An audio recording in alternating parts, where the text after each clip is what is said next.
Understanding the idiom, funny as a crutch.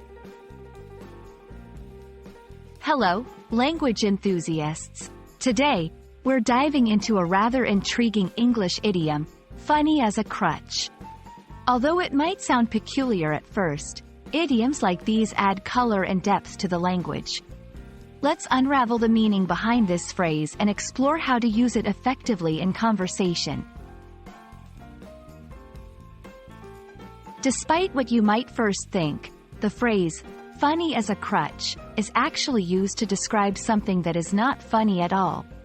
It's an example of sarcasm, where the literal meaning is opposite to the intended meaning. The phrase highlights the irony because a crutch, an aid used by someone who has difficulty walking, is inherently not amusing.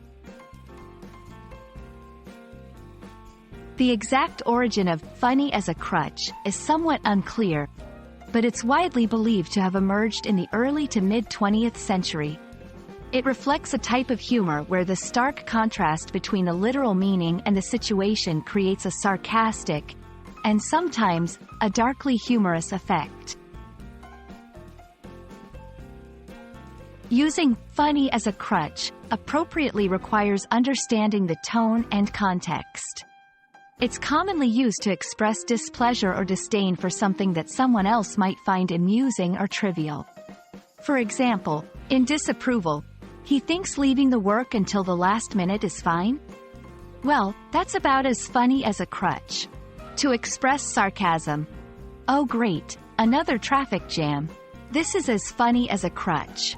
Remember, the tone is key.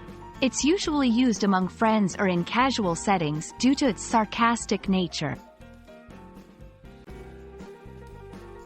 The English language is full of colorful expressions, and funny as a crutch is a prime example of how sarcasm and irony can be woven into everyday conversation.